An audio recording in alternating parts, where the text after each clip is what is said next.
Crown jewel 2024 में ऐसा कुछ हुआ जिसे हम सब एक्सपेक्ट नहीं कर रहे थे। रोमन रेक्स के सारे फैंस नाराज हो गए कि क्राउन ज्वेल में ये कैसे हो सकता है। सोलो सिक्वा ने रोमन रेक्स का पिन करवा दिया। सोलो सिक्वा की नकली ब्लड लाइन, चंगू मंगू ब्लड लाइन रोमन रेक्स की ओजी ब्लड लाइन के ऊपर भारी पड़ी। सैमी ज़ैन को देख के कुछ सुकून मिला था कि चलो अब ओजी ब्लड लाइन सोलो सिक्वा और उनके चंगू मंगू को कम से कम पीटेगी तो दिल की भड़ास तो निकालेगी, लेकिन ये भी नहीं हुआ। सैमी ज़ैन ने रोमन रेक्स को ही मार दिया। जे और जिमी के बीच में अलग लड़ाई चल रही है। जिमी सैमी को मारना चाहता है, जे और सैमी रोमन की बात नहीं मान रहे। ये चल क्या रहा है भाई। क्राउन ज्वेल के बाद आने वाला है WWE survivor series war game, जहां पर रोमन रेक्स की ओजी ब्लड लाइन फाइट करेगी सोलो सिक्वा और उनके चंगू मंगू ब्लड लाइन के साथ। जिन्हें पता नहीं उन्हें मैं बता देता हूं कि सर्वाइवर सीरीज वॉर गेम देगा 1 दिसंबर 2024 को, और इसे हम लोग सोनी लिव ऐप पे या सोनी 10-1 और सोनी 10-3 पे देख सकते हैं। अगर आप लोगों के पास इन सब में से कुछ भी नहीं है तो टेंशन लेने की थोड़ी भी बात नहीं है। मैं हूं ना, मैं अपने चैनल पे सर्वाइवर सीरीज वॉर गेम का लाइव अपडेट दूंगा। तो अगर आपने अभी तक चैनल को सब्सक्राइब नहीं किया और बेल आइकन को नहीं दबाया तो जल्दी से दबा दीजिए। सबसे बड़ा सवाल ये है कि रोमन रेक्स की टीम हारी क्यों। तो इसका जवाब सिंपल सा है, और वो जवाब ये है कि रोमन रेक्स की टीम में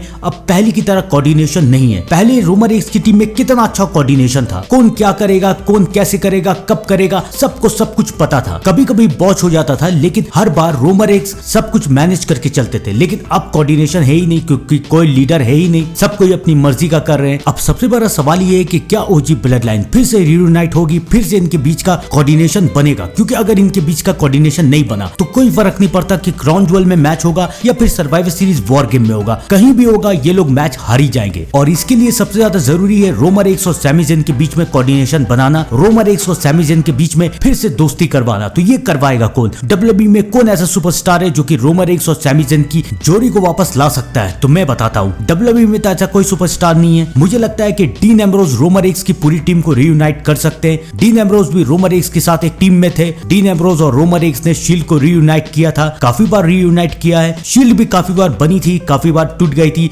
पहले सेथ रॉलिंग्स ने धोखा दे दिया था, उसके बाद फिर शील्ड रियूनाइट हुई। उसके बाद डीन एम्ब्रोज ने धोखा दे दिया था, उसके बाद भी जाके शील्ड रियूनाइट हो। और जब जब शील्ड रियूनाइट होती थी तो ऐसा लगता था कि इनका कोऑर्डिनेशन तो पहले की तरह ही है। जो शील्ड पहले थी वो शील्ड अब भी है। रोमन रेक्स की ओजी ब्लड लाइन में ऐसा नहीं लग रहा था। क्राउन ज्वेल में ऐसा लग रहा था कि कोऑर्डिनेशन की बहुत कमी है। जे उसको रोमन रेक्स को टैग नहीं दे रहे हैं, कुछ और ही चल रहा है। सैमी ज़ैन रोमन रेक्स को मार के निकल रहे हैं, वहां भी कुछ और ही चल रहा है। तो सर्वाइवर सीरीज वॉर गेम में ये तो कंफर्म है कि रोमन रेक्स की OG blood line versus solo Sikoa की ब्लड लाइन के बीच में एक मैच होने वाला है। लेकिन इस मैच से पहले रोमन रेक्स की ओजी ब्लड लाइन को रियूनाइट होना पड़ेगा, क्योंकि अगर रोमन रेक्स की ओजी ब्लड लाइन पहले की तरह रियूनाइट नहीं हुई तो वो फिर से सर्वाइवर सीरीज वॉर गेम में सोलो सिक्वा के सामने ये मैच हार जाएंगे। तो अब अगर रोमन रेक्स की ओजी ब्लड लाइन को रियूनाइट करने के लिए डीन एम्ब्रोज वापस WWE में आ जाए तो फिर क्या ही कहना है, काफी ज्यादा मजा आएगा। आप लोग सोचिए, डीन एम्ब्रोज रोमन रेक्स की ब्लड लाइन को ज्वाइन करेगा और डीन एम्ब्रोज रोमन रेक्स की ब्लड लाइन को रियूनाइट करेंगे। तो आप लोग भी कमेंट में जरूर बताइए कि आपको कैसा लगेगा। और चलते चलते मैं आप लोगों को न्यूज भी दे देता हूं कि गोल्डबर्ग ने भी ये अनाउंस कर दिया है कि 2025 उनका रिटायरमेंट रहेगा। और अगर आप लोगों को याद है तो मैं आप लोगों को ये भी बता देता हूं कि जॉन सीना ने भी ये अनाउंस कर दिया है कि 2025 में वो रिटायर कर जाएंगे। यानी कि WWE के दो लेजेंड जॉन सीना और गोल्डबर्ग दोनों 2025 में रिटायर करने वाले हैं। तो मैं मिलता हूं आपसे थोड़ी देर में WWE के नेक्स्ट अपडेट के साथ। तब तक के लिए thank you and good bye.